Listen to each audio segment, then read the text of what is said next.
first things first, Malaysia and Singapore, we've been fighting for a long time, right? We've been fighting about chicken rice, which is weird, right? Because Singapore is saying like, no, we created the Hainanese chicken rice. Malaysia's like, no, we created the Hainanese chicken rice. People from Hainan are going, what the f***? It's in the name, guys.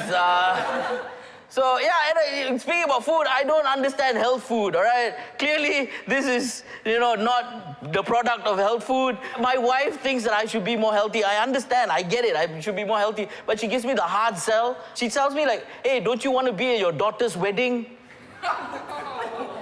Yeah. And my response is, no.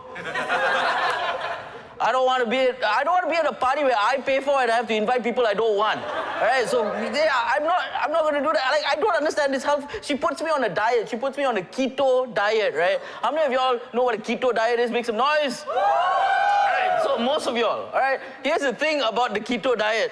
All right, let me tell you, I've been on the keto diet for 3 months now, and I've lost the will to live.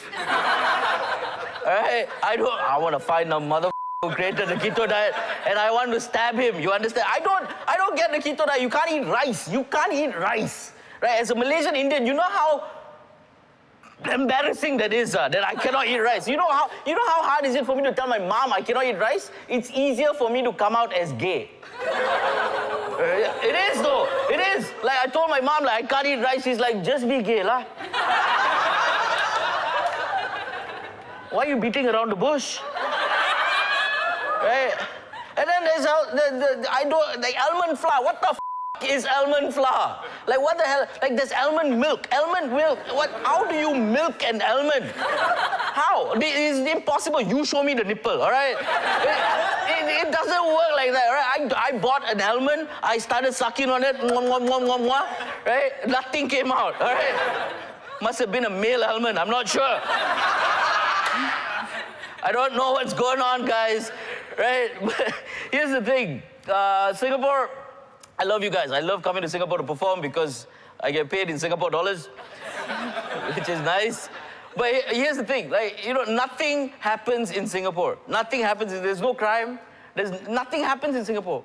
I did a show a few months ago, and I wanted some material, so I picked up one of your newspapers, right? And I skimmed through to get some material, right? And I found out 98% Malaysia news.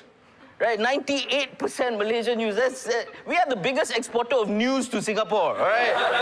And here's the thing, right? 98% Malaysian news, that's when it hit me, all right? Malaysia is not that we want to be corrupt. It's for your entertainment, all right? All right, because if we weren't corrupt, your newspapers would be very thin, all right? It'd be front page obituaries. Nothing happens in Singapore. That's all I'm saying. Like, I put away the newspaper, I turn on the TV, and what do you have? Crime dramas. Crime dramas in Singapore. You all don't have crime, but you all have crime dramas. How good are your actors, all right?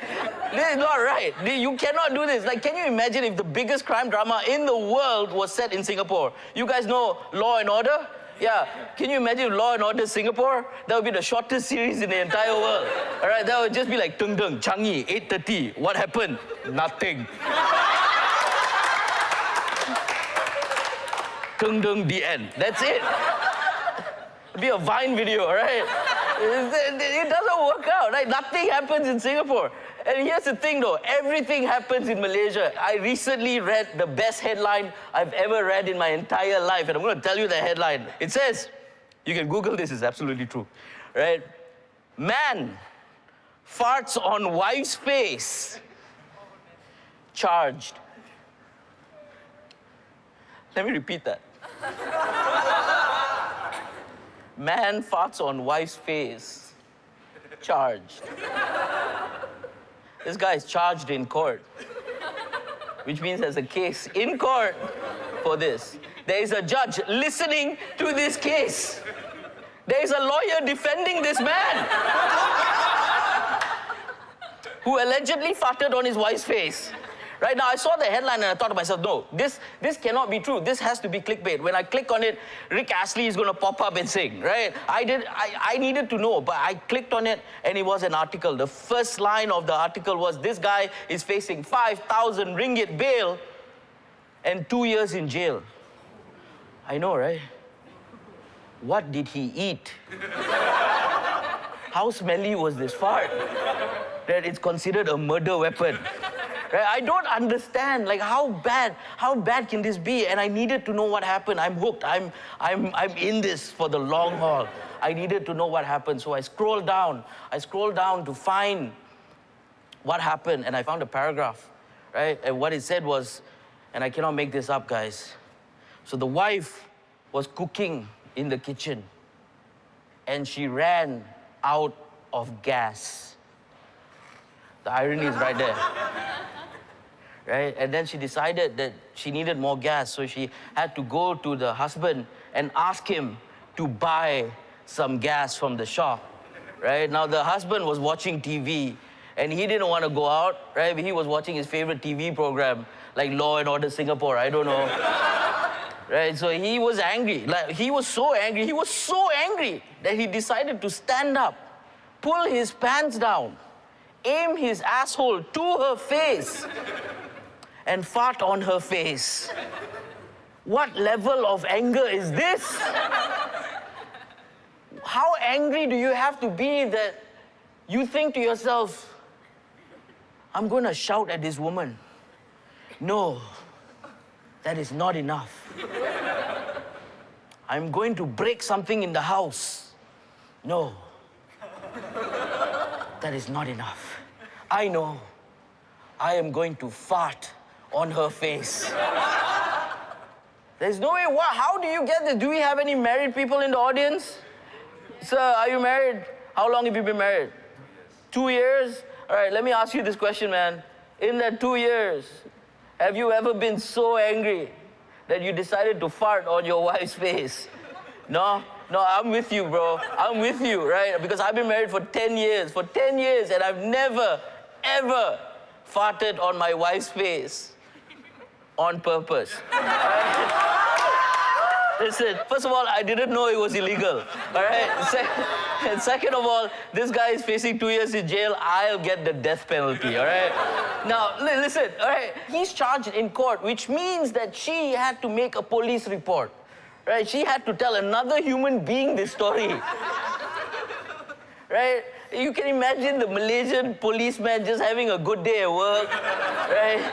With his Windows 95 computer, right? And she walks in with tears in her eyes, right? Because of the tear gas.